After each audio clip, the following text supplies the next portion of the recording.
Dear student, I am Rambabu Panchal. You are welcome to Namanko TG lessons. Today we are going to discuss about climate. First video. Now start.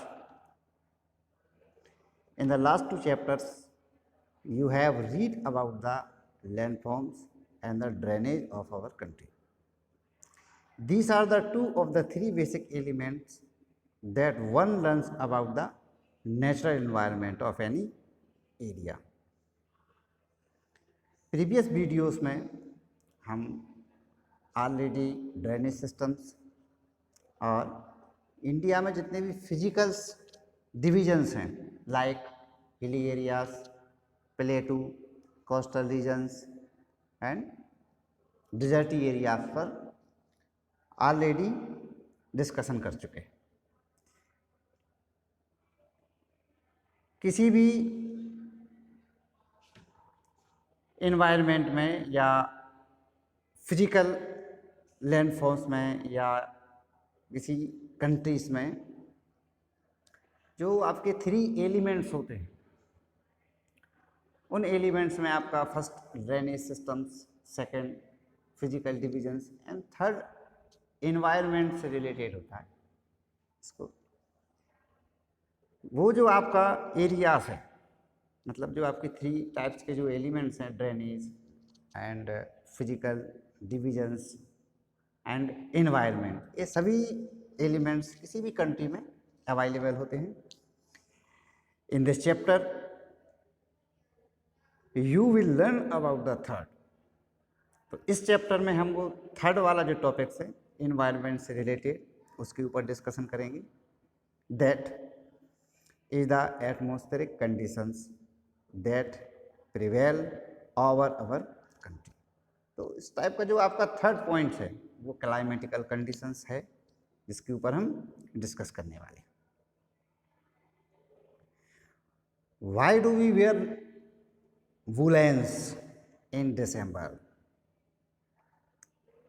और why is too hot and uncomfortable in the month of May, and why it rains in June and July।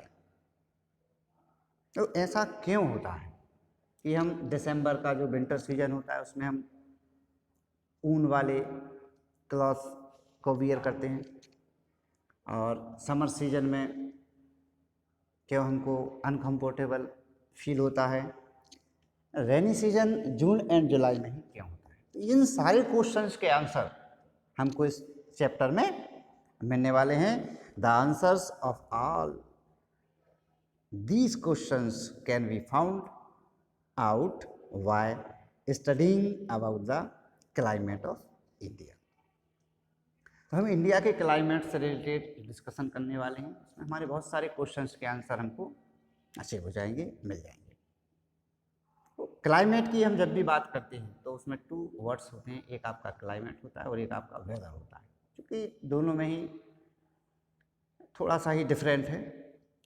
Climate की जब भी हम बात करते हैं तो ये किसी भी हॉल एरियाज के एक लार्ज एरिया और लॉन्ग पीरियड ऑफ टाइम में जो क्लाइमेटिकल कंडीशंस होती हैं उसका सम देखा जाता है, जिसमें आपका रेनफॉल की कंडीशन, विंड्स की कंडीशन, फ्रेजर की कंडीशन, एसेक्टा, इन सब का जो सम होता है वही आपका क्लाइमेट कहलाता है। Climate refers to the sum total of weather conditions and variations over a large area for a long period of time more than 30 years. इसका आप अपोजिट कर दीजिए, मतलब फिजिकल कंडीशन तो यही रहेंगी आपकी, क्लाइमेटिकल कंडीशन तो यही रहेंगी, इन्वायरमेंटल कंडीशन तो यही रहेंगी, लेकिन उसका जो टाइम ऑफ पीरियड है वो आपका कम हो जाता है।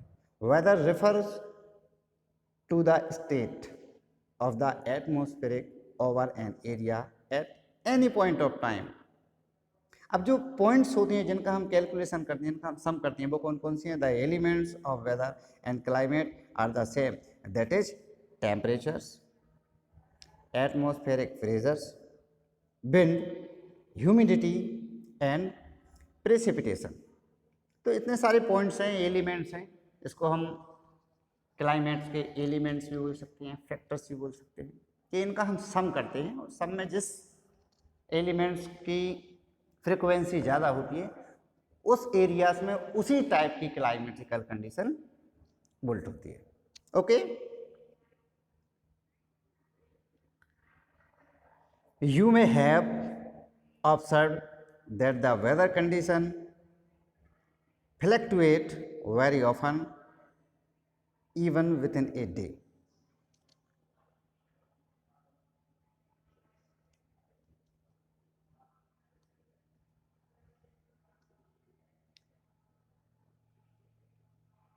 But there is some common pattern over a few weeks or month. यदि हम वेदर को आपस में कंपेयर करें तो डे के वेदर कंडीशन में भी डिफरेंशिएट होता है। यदि हम मंथ से उसको कंपेयर करें तो मंथ में भी कोई देश आपके ऐसे रहते हैं जहाँ पर हॉट फील होता है और किसी डे में आपको जो है कोल्ड टाइप का फील होता है, कोल्डी सीजन्स टाइप का फील होता है, कहीं रेनी सीजन होता है। तो ये जो वेरिएशंस होता है ये डे में और मंथ में हमको लगभग देखने में मिलता है। तो ये जो एलिमेंट्स होते हैं इसमें ये देखा जाता है कि किस एलिमेंट्स की फ्रिक्वेंसी ज़्यादा है। यदि हम शॉर्ट टाइम ऑफ पीरियड में इसको इंडिकेट करें तो वो आपका वेदर, और यदि हम इसको लॉन्ग टाइम में देखते हैं कि किस एलिमेंट की फ्रिक्वेंसी ज़्यादा है तो वो आपका क्लाइमेटिकल कंडीशन के अकॉर्डिंग उस टाइप की क्लाइमेट कहलाती है। Okay, but there are some common patterns over a few weeks और month, that is they are cool और हॉट, विंडी और काल्म, क्लाउडी और ब्राइट एंड वेट, और सारे इस टाइप्स के वेरिएशन हमको डे और मंथ में हम आसानी इसको फील कर सकते हैं, ऑब्जर्व कर सकते हैं। On the basic of the generalised monthly atmospheric conditions the year is divided into seasons such as winter, summer और रेनी सीजन। तो इन क्लाइमेटिकल कंडीशन के वेरिएशन के अकॉर्डिंग ही हम पूरे ईयर को या मंथ को मैनी टाइप्स ऑफ सीजन्स में डिवाइड कर सकते हैं। तो इंडिया में जितनी भी आपकी सीजन्स होती हैं मेनली वो विंटर सीजन, समर सीजन और रेनी सीजन में इनको डिवाइड किया गया है। The world is divided into a number of climate regions, और इसी के अकॉर्डिंग उसको क्लाइमेटिकल रीजन के अकॉर्डिंग भी डिवाइड किया जाता है। Do you know what type of climate India has and why it is so? We will learn about it in this chapters. तो इंडिया में किस टाइप की क्लाइमेट होती है उसके बारे में भी हम चर्चा करेंगे। तो जब भी हम इंडिया की क्लाइमेटिकल कंडीशन की बात करते हैं तो इंडिया में मानसून टाइप्स की क्लाइमेट है। अब what is the meaning of monsoon? तो मानसून आपका एक अरेबियन वर्ड्स है और इस वर्ड्स का जो मीनिंग होता है वो किसी भी सीजन में फ्लो करने वाली विंड्स के डायरेक्शन से इंडिकेट होता है। Okay, the words monsoon is delivered from the Arabic word mausam which literary means season. Okay, monsoon refer to the seasonable reversal in the wind direction during a years. किसी भी year में जो wind का direction होता है, मतलब आप इसको इस उसमें भी मैं समझ लीजिए कि एक पर्टिकुलर सीजन में विंड का जो डायरेक्शन होता है वो चेंज हो जाता है। ओके, विंड कभी साउथ से नॉर्थ की ओर मूव करती है तो फिर अगेन क्या करती है वो नॉर्थ से साउथ की ओर मूव करती है, और इस टाइप की जो विंड्स होती हैं जो अपने सीजन के कारण अपनी जो डायरेक्शन को मूव कर लेती है, चेंज कर लेती, मूव को चेंज कर लेती हैं और आपकी मानसून विंड्स कहलाती है। The climate of India is describe as the monsoon types. India हमारा जिस लॉन्गिट्यूड और लेटीट्यूड एक्सटेंस एरियाज में बिलोंग्स करता है उस एरियाज में मानसून टाइप्स की क्लाइमेट पाई जाती है। अब इंडिया की जो लोकेशन पर यदि हम डिस्कस करें तो इंडिया एशियन कॉन्टिनेंट के साउथ पार्ट में सिचुएटेड है। तो इसका मतलब ये हुआ कि एशियन कॉन्टिनेंट में जितने भी साउथर्न स्टेट हैं उन सभी स्टेट में मानसून टाइप की क्लाइमेट होती है। Okay, in Asia this types of climate is found mainly in the south and south east despite and overall unity in the general pattern. There are perceptible regional variations in climatical condition within the country. तो southern Asian के जितने भी state हैं उन सभी state में जो है आपकी इसी टाइप की क्लाइमेट देखने को मिलती है।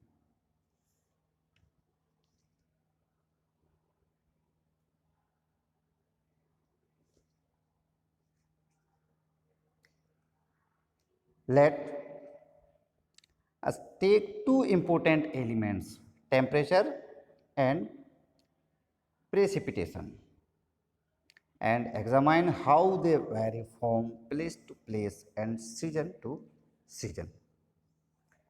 यदि हम किसी भी एरियाज में क्लाइमेटिकल कंडीशन को देखते हैं तो उसके जो मेन एलिमेंट्स हैं वो आपके टेम्परेचर और उसका प्रेसिपिटेशन, मतलब किस टाइप से वो चेंज होती है, और सीजन टू सीजन में उसमें क्या चेंजेस होती रहती हैं, ये क्लाइमेटिकल कंडीशन में डिस्कस किया जाता है। यदि हम सीजन के अकॉर्डिंग्स देखें कि क्लाइमेट में या वेदर्स के जो एलिमेंट्स हैं उसमें फ्रीक्वेंसी क्या होती है। In summer the mercury occasionally touch 50 degrees centigrade in some parts of the Rajasthan desert, whereas it may be around 20 degrees centigrade in Pahalgaon in Jammu and Kashmir. यदि हम समर सीजन में देखें तो ये बिल्कुल कंपलसरी नहीं है कि पूरी इंडिया में जो टेम्परेचर है वो सेम हो। समर सीजन में राजस्थान का जो डेजर्टी एरियाज है वहाँ पर 50 डिग्री सेंटीग्रेड तक टेम्परेचर होता है, एंड यदि हम जम्मू कश्मीर को उनसे कंपेयर करें तो वहाँ पर ओनली 20 डिग्री सेंटीग्रेड टेम्परेचर होता है। On the winter night temperature at Dras and Jammu and Kashmir may be as low as -45 degree centigrade. यदि हम विंटर सीजन का कंपेयर करें तो जम्मू एंड कश्मीर में -45 डिग्री सेंटीग्रेड टेम्परेचर होता है। तिरुवनंतपुरम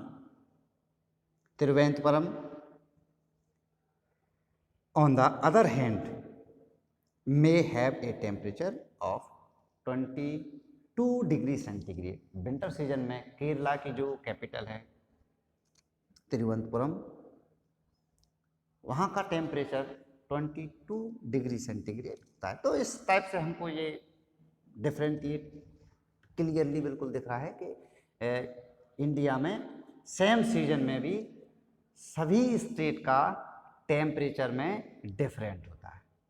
ओके, अब ये ऐसा होता क्यों कि चूँकि विंटर सीजन हो या समर सीजन हो इंडिया में है, लेकिन चेंजेस क्यों हैं, इसका आंसर हम आगे लेंगे। In certain place there is a wide difference between day and night temperature in the Thar desert. The day temperature may rise to 50 degree centigrade and drop down to near 15 degree centigrade the same night. यदि हम उसी particular area में day और night के temperature में देखें तो उसमें भी एक बहुत बड़ा डिफरेंशिएट हमको देखने को मिलता है, एक डिफरेंट देखने को मिलता है। On the other hand there is hardly any difference in day and night temperatures in the Andaman and Nicobar island और इन केरला। आपके केरला का जो टेम्परेचर होता है वो लगभग अंडमान एंड निकोबार आइलैंड का जो टेम्परेचर का वेरिएशन होता है वो सेम होता है। तो इसका मेन रीजंस क्या है? Let Us now look at precipitation. There are variations not only in the form and type of precipitation but also in the amount and the seasonal distribution. While precipitation is mostly in the form of snowfall in the upper part of Himalayas, it rains over the rest of the country.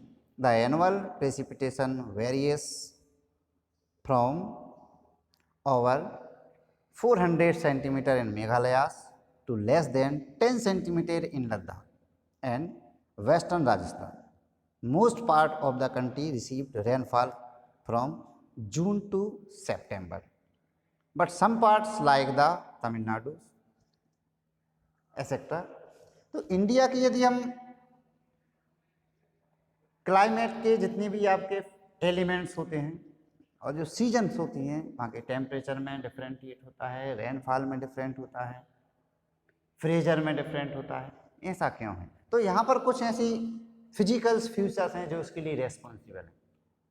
North India में Himalayas mountains की location होने के कारण वहाँ का जो temperature होता है वो आपका लो रहता है। यदि हम रेनी एरियाज की बात देखें इंडिया में, तो इंडिया का जो नॉर्थ ईस्ट का जो पार्ट है वहाँ पर हैवी रेनफॉल एरियाज हैं, लेकिन जैसे ही हम वेस्ट साइड की ओर मूव करेंगे, नॉर्थ वेस्ट में जाएंगे, तो वहाँ पर रेनफॉल का जो नंबर्स है वो बहुत कम हो जाता है।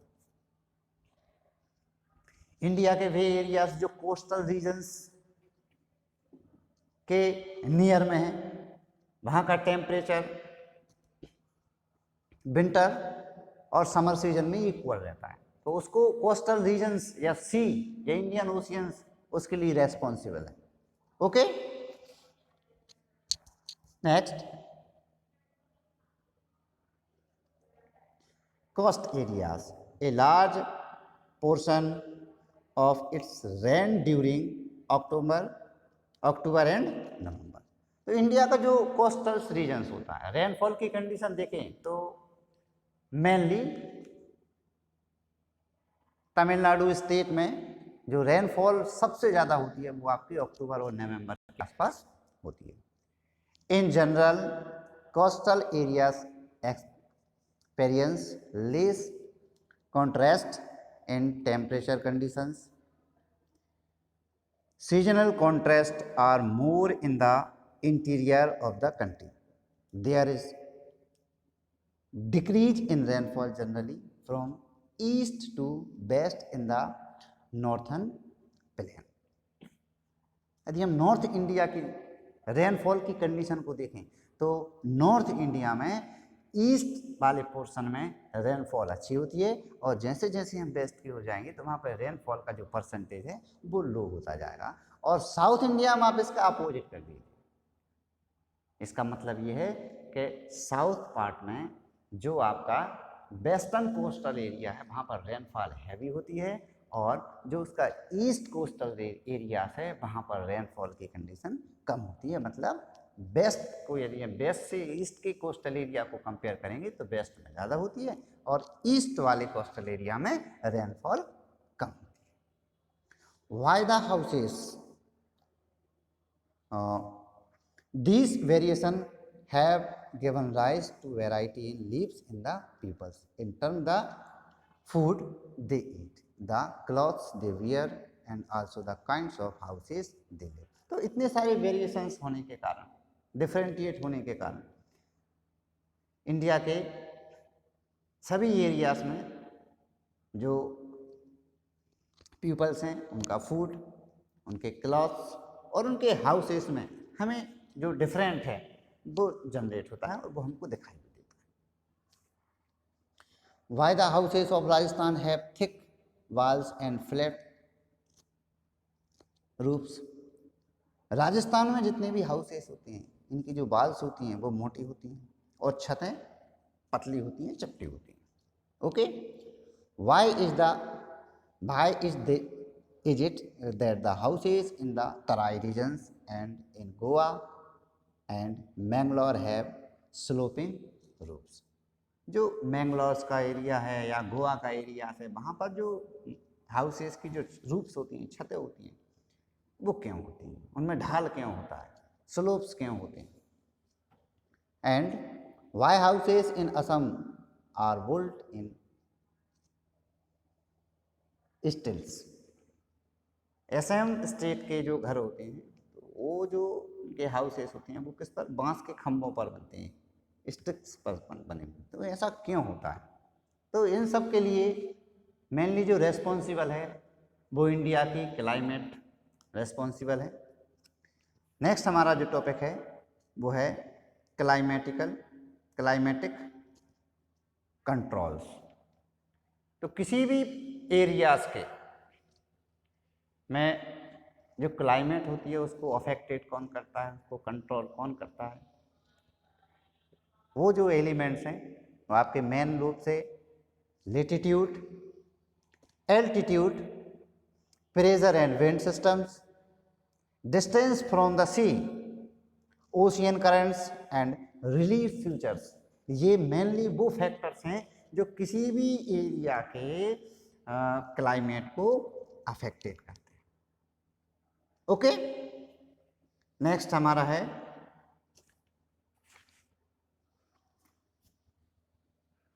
Factors affecting India's climate.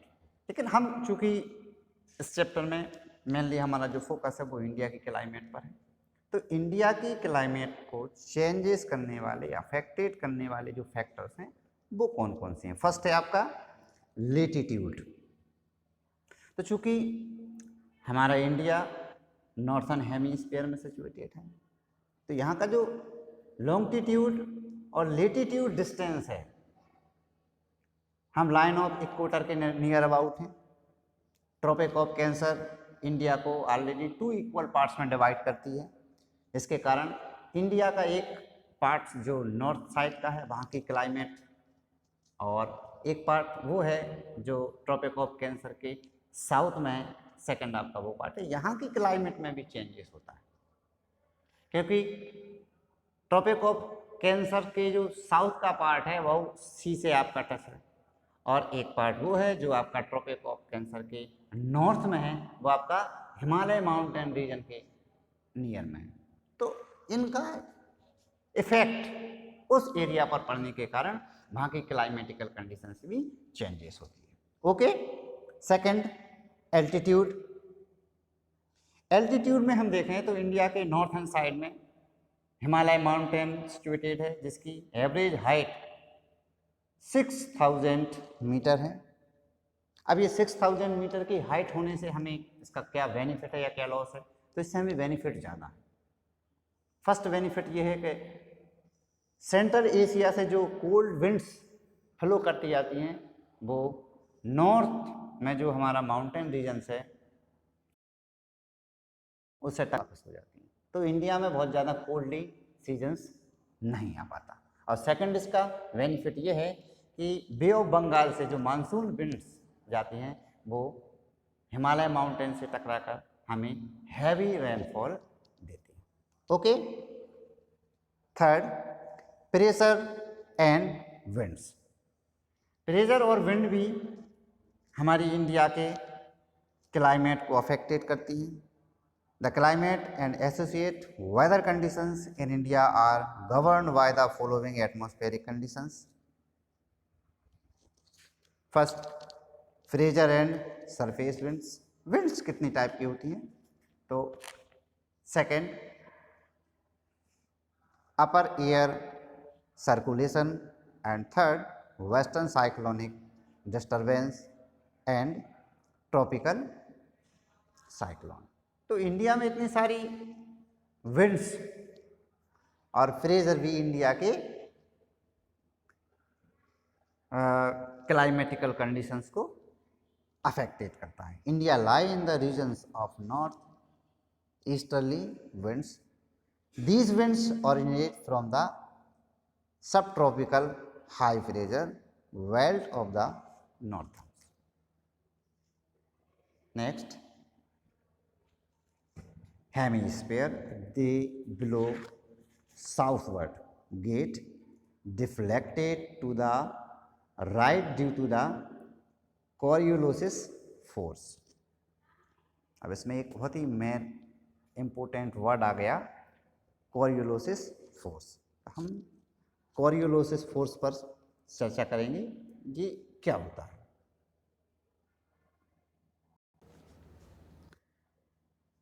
Coriolis force, an apparent force caused by the Earth's rotations.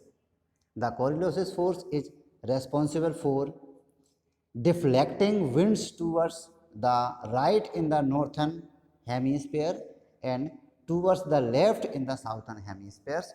This is also known as Farrell's law. तो कोरियोलिस फोर्स को फेरेल्स लॉ भी बोला जाता है।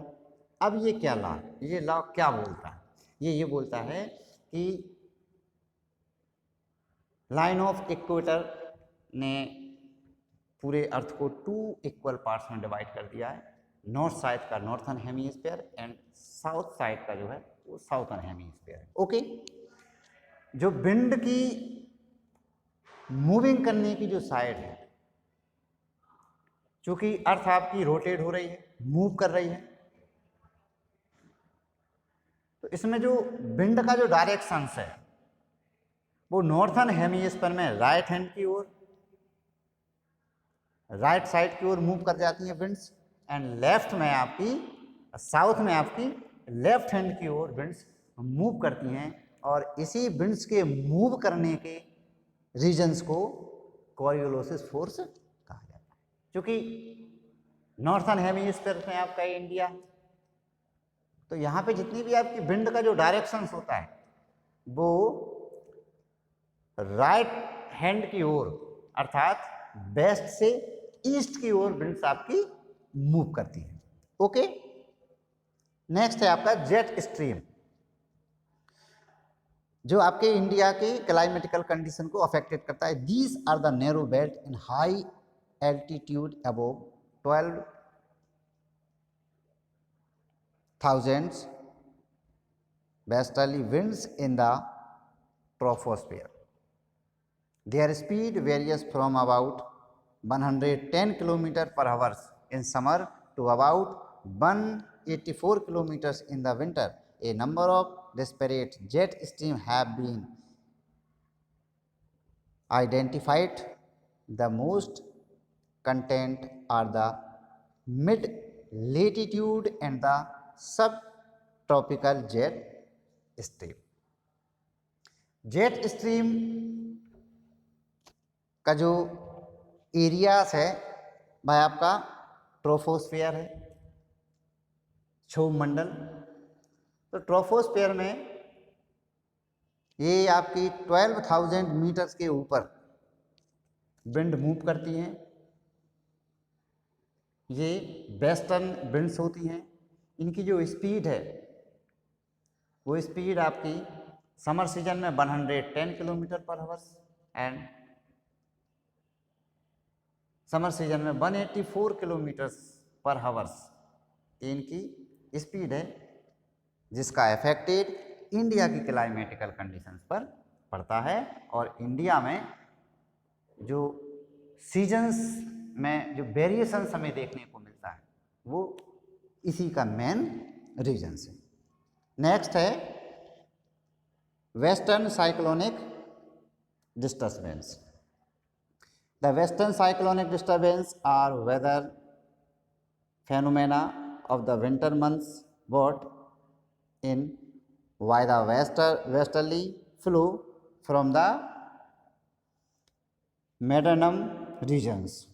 They usually influence the weather of the north and northwestern regions of India. Tropical cyclones occur during the monsoon as well as in October, November, and are part of the easterly flow affect the coastal regions in the country. Have you read or heard about the disaster caused by them on the Odisha and Andhra Pradesh coast? तो जो आपके western cyclonic disturbance है ये आपके winter season में